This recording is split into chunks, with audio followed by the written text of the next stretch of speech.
તો કુંભ રાશિના જાતકો આ માસ એટલે કે મે મહિના દરમિયાન ચિંતા મુક્ત રહો, કારણ કે મે મહિના દરમિયાન આપને ઘણી હદ સુધી અનુકૂળ પરિણામ મળી શકે છે.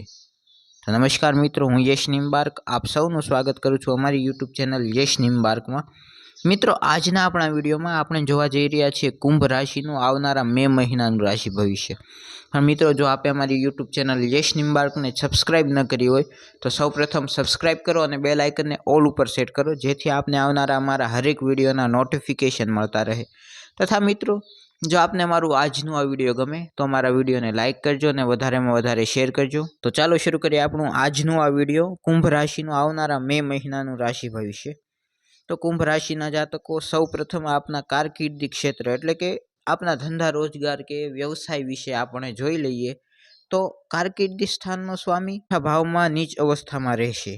તો ખાસ આપને કારકિર્દી સ્થાનનો સ્વામી આપનો જે છે તે નીચ અવસ્થામાં અને છઠ્ઠા ભાવમાં હાજર રહેશે, જે આપને અમુક હદ સુધી અનુકૂળ પરિણામ નહીં આપી શકે અથવા તો કમજોર પરિણામ આપશે. તો કારકિર્દી ક્ષેત્રમાં આપના ધંધા રોજગારમાં આપને થોડા એવા કમજોર પરિણામ મળી શકે છે. તથા મિત્રો, જો શિક્ષણની વાત કરવામાં આવે તો કુંભ રાશિના જાતકો સામાન્ય કરતાં સારા પરિણામ આપને મે મહિના દરમિયાન શિક્ષણમાં મળશે. એટલે કે આપને આપના શિક્ષણ બાબતે ખૂબ જ સારા પરિણામ મળી શકે છે સામાન્ય કરતાં, કે જે આપના રેગ્યુલર સામાન્ય જે શિક્ષણમાં પરિસ્થિતિ આપની જે સમક્ષ જે આવે છે તેની કરતાં આપને ખૂબ જ સારી પરિસ્થિતિ અથવા તો સારા પરિણામો મે મહિના દરમિયાન મળી શકે છે.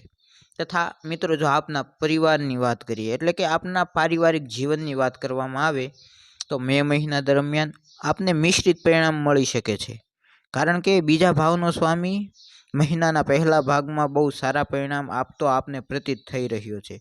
તો મિત્રો, આપને આ મહિનાની અંદર બે પ્રકારના પરિણામ એટલે કે મિશ્રિત પરિણામ મળી શકે છે પારિવારિક જીવનમાં આપના, કારણ કે આપનો બીજા ભાવનો જે સ્વામી છે એ મહિનાના પહેલા ભાગમાં ખૂબ સારા પરિણામ આપતો પ્રતીત થશે, પરંતુ મહિનાના જે બીજો ભાગ છે, પાછળના જે 15 દિવસ છે, તે દરમિયાન આપને થોડા ઘણા કમજોર પરિણામ પણ મળી શકે છે પારિવારિક જીવનમાં.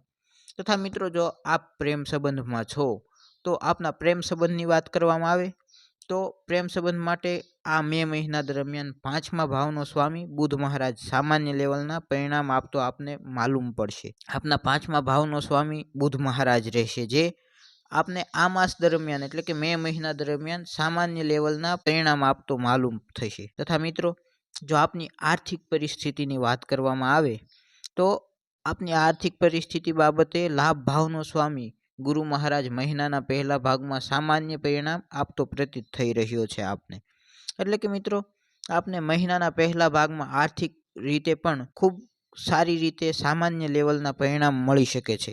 એટલે કે નોર્મલ જીવન આપનું આર્થિક બાબતે આપ જીવશો મે મહિનાના પહેલા ભાગમાં. તથા મિત્રો, જો આપના આરોગ્યની વાત કરવામાં આવે તો મિત્રો, કુંભ રાશિના જાતકો સામાન્ય પરિણામ આપને આ માસ મે મહિના દરમિયાન આરોગ્ય બાબતે મળશે. તથા કુંભ રાશિના જાતકો બીજા ગ્રહોની સ્થિતિની વાત કરીએ તો તે અનુકૂળ અથવા તો કે પછી સામાન્ય લેવલની છે, પરંતુ જે આપના લગ્ન કે રાશિના સ્વામી શનિ મહારાજ છે તેમની સ્થિતિ હમણાં ઠીક માલુમ નથી પડતી.